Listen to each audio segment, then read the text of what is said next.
Bismillahirrahmanirrahim. Assalamu alaikum student. Today I am going to solve exercise 5A question of Oxford Mathematics T2 8th edition. Before starting the question, I request you please subscribe my channel and press the bell icon button. Let's start question number 1. Question 1. For each of the following sequence, state the rule and write down the next two terms. Part A 14, 19, 24, 29 and 34. देखें यहाँ पर जितने भी sequence दिए हुए हैं उनमें एक रूल अप्लाई हुआ है। रूल से मुराद क्या है कि इसमें हर टर्म प्रीवियस टर्म में कोई value constant value add subtract या डिवाइड होकर आ रही है, तो आपने चेक करना है वो क्या क्या वैल्यू ऐड सब्ट्रैक्ट या डिवाइड करें कि नेक्स्ट टर्म आ जाए। तो इसके लिए सबसे पहले आप डिफरेंस देखें ईच टर्म के बिटवीन। सेकंड में से नेक्स्ट टर्म में से प्रीवियस टर्म का जो डिफरेंस बन रहा है, यहाँ क्या बन रहा है 19 माइनस 14, तो ये डिफरेंस आ रहा है 5 का प्लस 5 का। और इसी तरह यहाँ पर 24 माइनस 19, तो 24 माइनस 19 ये भी वैल्यू जो सब्ट्रैक्ट करेंगे तो क्या आएगी +5 आएगी। और इसी तरीके से नेक्स्ट डिफरेंस आप देखें 29 माइनस 24, तो +29 माइनस 24 ये भी +5 का डिफरेंस है। और इसी तरह नेक्स्ट का +5 का है, तो इसका मतलब है कि नेक्स्ट टर्म ऐड कर रहे हैं 5 ऐड करते हैं, तो ये हम यहाँ पर मेंशन कर देंगे add 5 in each term to get the next term. The next terms are, अब आपने नेक्स्ट टर्म यहाँ पर देखें कि यहाँ पर जो नेक्स्ट टर्म आपने लेनी है वो प्रीवियस टर्म में 5 ऐड करके लेनी है। यहाँ +5 ऐड कर दें तो ये कितनी वैल्यू हो जाएगी 39, 39 में +5 ऐड कर दें तो ये क्या वैल्यू आ जाएगी 44। तो हमारे पास जो टर्म्स आ गई हैं वो हम यहाँ मेंशन कर देते हैं 39 एंड 44। नेक्स्ट है पार्ट बी। पार्ट बी है 80, 72, 64, 56 एंड 48 सीक्वेंस दिया हुआ है। तो आपने देखना है नेक्स्ट टर्म कैसे गेट हो रही है। तो आप देखें कि सेकेंड टर्म में से फर्स्ट टर्म का डिफरेंस ले लें, यानी नेक्स्ट टर्म में से प्रीवियस टर्म का डिफरेंस लें 72 माइनस 18, तो इसका डिफरेंस क्या आएगा। तो यहाँ नोट करें कि ये -8 आ रहा है, तो यहाँ -8 लिख देंगे। इसी तरीके से ये नेक्स्ट टर्म में अगर आप डिफरेंस लेंगे 64 माइनस 8 72, ये भी -8 आ जाएगा। नेक्स्ट वैल्यू भी -8 है और फिर ये नेक्स्ट भी -8 है। तो इसमें रूल क्या अप्लाई हो रहा है, देखें कि हर टर्म जो नेक्स्ट टर्म आ रही है प्रीवियस टर्म में सब्ट्रैक्ट करके आ रही है, तो हम यहाँ पर मेंशन कर देंगे subtract 8 from each term to get next term. अब आपने बताना है कि नेक्स्ट टर्म्स जो हैं वो इसकी नेक्स्ट टू टर्म्स आपने डिस्क्राइब करनी है। तो नेक्स्ट टू टर्म बहुत इजी है कि यहाँ पर जो लास्ट टर्म है 48 है, इसमें से आप क्या सब्ट्रैक्ट करें कि और नेक्स्ट टर्म आ जाएगी 8 को आपने सब्ट्रैक्ट कर देना है। तो जब आप 8 को सब्ट्रैक्ट करेंगे तो नेक्स्ट टर्म आ जाएगी ये 40, फिर 8 को आप सब्ट्रैक्ट कर दें 40 में से, तो ये वैल्यू आ गई 32। तो हमारी नेक्स्ट टू टर्म आ गई 40 एंड 32। इसके बाद हमने पार्ट सी है। पार्ट सी में देखें कि सीक्वेंस है 6, 12, 24, 48, 96 एंड 192। अगर आप यहाँ पर डिफरेंस लें तो ये डिफरेंस 6 है, फिर नेक्स्ट डिफरेंस जो है 24 माइनस 12, 12 है, फिर 48 माइनस 24, ये भी जो डिफरेंस है 24 है। तो डिफरेंस कांस्टेंट नहीं है, इसका मतलब ये इसमें ऐड या सब्ट्रैक्ट होके वैल्यू नहीं आ रही है, बल्कि सम वैल्यू मल्टीप्लाई या डिवाइड हो रही है। तो आप यहाँ आप नोट करो को 6 को अगर आप 2 से मल्टीप्लाई करोगे तो 12 आ जाएगा, और 12 को अगर आप 2 से मल्टीप्लाई करोगे ने तो फिर 24 आ जाएगी वैल्यू, और 24 को अगर 2 से मल्टीप्लाई करोगे तो 48, और 48 को 2 से करोगे तो नेक्स्ट वैल्यू 96, और इसी तरह 192 आ जाएगी।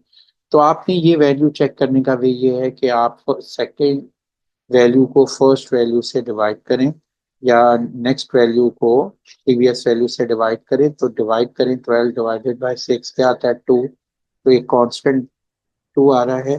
इसी तरह 24 को 12 से डिवाइड करें तो ये भी 2 आ रहा है। तो इसका मतलब ये है कि यहाँ पर 2 से मल्टीप्लाई करते जाएंगे तो ईच वैल्यू ईच टर्म आती जाएगी। तो आप यहाँ पर मेंशन करेंगे कि multiply each term by 2 to get the next term. तो यहाँ हम लिख देते हैं कि each term is multiplied by 2 to get the next term. अब आपने इसकी जो नेक्स्ट टर्म्स हैं वो बतानी है। नेक्स्ट टर्म कैसे आएगी, 192 से नेक्स्ट टर्म क्या आएगी, मल्टीप्लाई बाय 2। तो आप इसको 2 से मल्टीप्लाई करें तो ये वैल्यू आती है 384।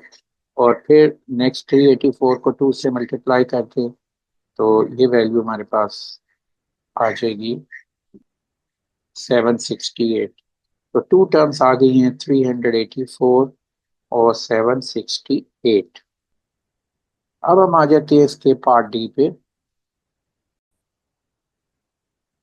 Question 1 part D state the rule of the sequence 1600, 800, 400, 200 and 100। अगर आप नोट करो कि यहाँ पर ये जो सीक्वेंस दिया हुआ है इसका जो डिफरेंस है वो एक्सपोनेंशियली डिक्रीज हो रहा है। इसका मतलब है कि इस कोई वैल्यू मल्टीप्लाई या डिवाइड होगी। तो आप नोट करो 1600 से ये 800 हो गया है और फिर 400 हो गया है। तो इसमें हम क्या वैल्यू डिवाइड करें या मल्टीप्लाई करें कि हमारे पास नेक्स्ट टर्म आ जाए। तो इसको हम चेक करते हैं। तो इसका वे ये है कि सेकंड वैल्यू में से फर्स्ट वैल्यू को डिवाइड कर दें। सेकंड है 800 और फर्स्ट वैल्यू है 1600, तो ये वैल्यू आ रही है 1/2। नेक्स्ट इसी तरह चेक कर लेते हैं, 400 डिवाइडेड बाय 800, तो ये वैल्यू आ रही है 1/2। तो आप देखो कि हर वैल्यू को 1/2 से मल्टीप्लाई करें तो नेक्स्ट टर्म आ जाएगी। फर्स्ट टर्म को 1/2 से करेंगे सेकंड आ जाएगी, सेकंड को करेंगे तो थर्ड आ जाएगी। आप 1/2 को डिवाइडेड बाय 2 भी कहते हैं। तो 1/2 मल्टीप्लाई बाय 1/2 भी लिख सकते हैं और या आप डिवाइडेड बाय 2 भी लिख सकते हैं। तो इसको मैं डिवाइडेड बाय 2 लिखता हूँ तो कि हर वैल्यू को डिवाइडेड बाय 2 करेंगे तो नेक्स्ट टर्म आपके पास गेट हो जाएगी। तो हम यहाँ पर लिख देंगे divide each term by 2 to get the next term. अब आप देखो कि इससे जो नेक्स्ट टू टर्म्स हैं वो हमने बतानी है। इसको डिवाइडेड बाय 2 करें तो ये वैल्यू क्या हो जाएगी, 100 डिवाइड बाय 2 50। फिर 50 को डिवाइड बाय 2 कर देंगे तो ये वैल्यू आ जाएगी 25। तो नेक्स्ट टू टर्म्स आ गई हैं 50 एंड 25। अब हम इसके पार्टी पे आते हैं। पार्टी है -16, 384, 4096 माइनस 1024, 256 माइनस 64।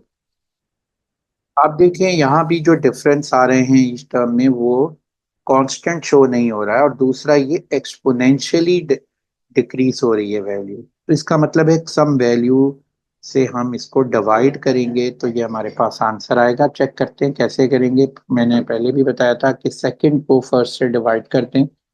तो सेकंड को फर्स्ट से हम डिवाइड करेंगे तो ये हमारे पास 4096 डिवाइडेड बाय 16384। तो आप इसको अगर डिवाइड करेंगे तो ये 1/4 आंसर आता है। ये वैल्यू नेगेटिव में है। तो आप इसी तरह नेक्स्ट टर्म आप चेक करें, ये 1024 डिवाइडेड बाय 4096 है। तो इसमें इसको डिवाइड करेंगे तो ये भी -1/4 आ जाएगा। और इसी तरीके से यहाँ भी ये -1/4 वैल्यू बनेगी और ये भी -1/4 बनता है और ये भी -1/4 वैल्यू आती है। -1/4 को आप क्या लिख सकते हैं, डिवाइडेड बाय -4। तो इसकी रिप्लेस पे हम डिवाइडेड बाय -4 लिख देते हैं, ज़्यादा बेटर है। तो यहाँ हम लिखते हैं divide each term bye -4 to get the next term। the next term, और अब देखें यहाँ पर जो नेक्स्ट टू टर्म्स है वो हम डिवाइडेड बाय -4 करें तो 64 को -4 से डिवाइड करें तो ये क्या आ जाएगा, +16। फिर +16 को -4 से डिवाइड करें तो ये क्या वैल्यू आ जाएगी, -4। तो नेक्स्ट टू टर्म्स जो बनती हैं वो +16 -4। अब हम आ जाते हैं इसके पार्ट एफ पे। Part F 9 -18 36 -72 144। देखें यहाँ पर आपने चेक करना है कि इस सीक्वेंस में नेक्स्ट टर्म प्रीवियस टर्म से किस वैल्यू से ऐड सब्ट्रैक्ट या मल्टीप्लाई करने से गेट हो रही है। तो आपने नोट करें कि यहाँ पर 9 और ये -18 है, फिर 36 है, 72 है, ये एक्सपोनेंशियली वैल्यू हमारे पास इंक्रीज हो रही है। इसका मतलब ये है कि हम इन टू टर्म्स के बिटवीन डिवीजन रेशो लेंगे कि क्या रेशो बनती है। पहली रेशो हम फर्स्ट टू टर्म्स के बिटवीन चेक करेंगे, -18 डिवाइडेड बाय 9, तो ये आ रहा है -2। इसी तरह 36 डिवाइडेड बाय, इन टू टर्म्स के बिटवीन चेक करें, 36 डिवाइडेड बाय -18, ये भी वैल्यू -2 आ रही है। तो यानी इसका मतलब ये है कि हर वैल्यू को अगर हम -2 से मल्टीप्लाई करेंगे तो नेक्स्ट टर्म आ जाएगी। तो -18 और 9 का जो रेशो बन रही है, जो 36 और आवर 18 की बन रही है, और इसी तरह नेक्स्ट -72 36 की जो रेशो है वो -2 बन रही है। और ये जो -2 है, इससे आप मल्टीप्लाई करेंगे तो आपके पास नेक्स्ट टर्म आ जाएगी। तो हम यहाँ पर इसका जो रूल है वो लिख देंगे कि multiply each term by -2 to get the next term. और नेक्स्ट टू टर्म्स देने के लिए 144 से आगे नेक्स्ट टू टर्म आप क्या करेंगे, -2 से इसको मल्टीप्लाई कर दे, तो ये वैल्यू नेक्स्ट आ जाएगी -288। और -288 को अगर आपने नेक्स्ट टर्म गेट करनी है तो कैसे करेंगे, -288 को मल्टीप्लाई बाय 2 कर दें, तो ये वैल्यू बन जाएगी 576। तो यहाँ पर ये दो वैल्यूज जो आ रही हैं, पहली आ रही है -288 और उससे नेक्स्ट वैल्यू 576 बनती है। Question one part G, for the sequence state the rule, write down next two term.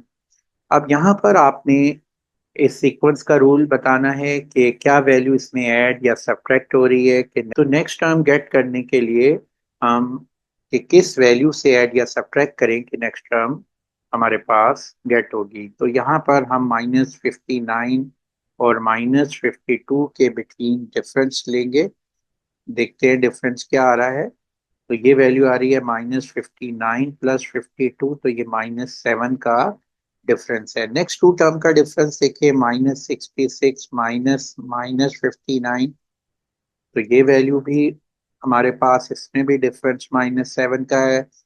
तो इसका मतलब ये है कि अगर आप -7 हर टर्म में ऐड कर दें या 7 सब्ट्रैक्ट कर दें तो नेक्स्ट टर्म आ जाएगी। इसलिए यहाँ पर जो रूल है इसका हम लिखेंगे कि subtract 7 from each term to get next term. तो यहाँ हम लिख देते हैं 7 और टू गेट नेक्स्ट टर्म। अब आपने नेक्स्ट टू टर्म यहाँ पर कैलकुलेट करनी है, तो 80 में -7 सब्ट्रैक्ट करें -80 से, तो -80 से जब 7 सब्ट्रैक्ट करेंगे तो -87 आ जाएगा। तो ये वैल्यू नेक्स्ट हमारे पास आ जाएगी -87। और इसी तरह नेक्स्ट वैल्यू लेनी है तो -87 में से 87 सब्ट्रैक्ट करें तो ये -94 वैल्यू आएगी। तो यहाँ पर जो टू टर्म्स बन रही हैं वो -87 एंड -94 टू टर्म्स आ रही हैं। नेक्स्ट वन का एच के for the given sequence state the rule and write down next two terms.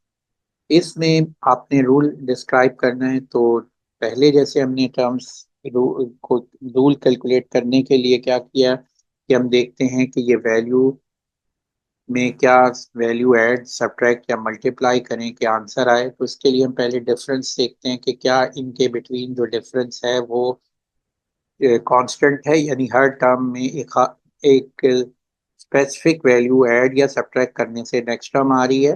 तो इसके लिए हम दोनों का डिफरेंस लेंगे, -90 में से -100 करें तो ये वैल्यू आती है -90 + 100, 10 आ रहा है।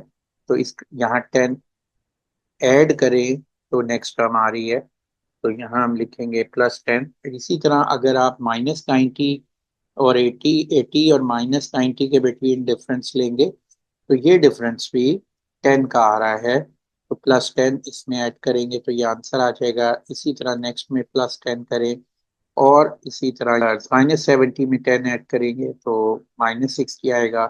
तो हम यहाँ रूल लिख देते हैं कि add 10 to each term to get the next term are, अब इसमें +10 करते हैं नेक्स्ट टर्म के लिए, तो ये -50, फिर +10 करते हैं तो ये -40। तो हम यहाँ पर लिख देंगे -50, यहाँ जाएगा -50 and -40 are the next two terms. ये हमारा सोल्यूशन है। Question number 2, given that the other term of sequence is Tn equal to 2n plus 5, find the fifth term। यहाँ पर देखें इन क्वेश्चंस में nth टर्म दी हुई है, वो है Tn equal to 2n plus 5। nth term से मुराद क्या है? पोजीशन ऑफ द टर्म, यानी कि यहाँ पर इसकी जो पोजीशन ऑफ टर्म है वो अगर n है तो उसको हम Tn लिख रहे हैं, और उसकी जो वैल्यू है वो 2n+5 है। अगर ये फिफ्थ टर्म की आपने वैल्यू लिखनी है, फिफ्थ टर्म पोजीशन पे जो वैल्यू बनेगी वो क्या होगी, तो यहाँ पर n की रिप्लेस पे आप 5 लिख देंगे और ये जो इक्वेशन में वैल्यू सब्स्टिट्यूट कर देंगे, ये t5 बन जाएगा Tn से, और यहाँ पर 2 एज इट इज लिखेंगे और n की रिप्लेस पे 5 और +5 एज इट इज लिख लेंगे। तो ये वैल्यू हमारे पास आ जाएगी 2 टाइम 5 10 + 5 15। इसी तरह यहाँ पर इसमें भी हमने एन 8 टर्म कैलकुलेट करनी है, और 8 टर्म की वैल्यू है 2n+5, और n यहाँ पर गिवन है 8 और इसकी रिप्लेस पे हम 8 लिख देंगे, t8, और ये हो जाएगा 2 टाइम ऑफ 8 + 5। तो इसको सिंप्लीफाई करें तो 2 टाइम 8 है 16 + 5, और 16 + 5 हमारे पास वैल्यू बनती है 21। तो यहाँ हम लिख लेंगे t8 इक्वल टू 21, और ये t5 दिया हुआ था इक्वल टू 15। तो अब आपने थर्ड पार्ट इसका करना है कि find the lowest multiple of fifth and eight term. तो फिफ्थ और एट टर्म हमारे पास आ रही हैं t5 equal to 15 and t8 equal to 21। तो आपने इसका एलसीएम लेना है, लोएस्ट कॉमन मल्टीपल। तो यहाँ हम लिखेंगे एलसीएम ऑफ 15 एंड 21 किसके इक्वल होगा, तो यहाँ पर एलसीएम हम कैलकुलेट कर लेते हैं। तो 15 और 21 को हम यहाँ पर, ये लैडर मेथड है, इसको हम अप्लाई कर रहे हैं।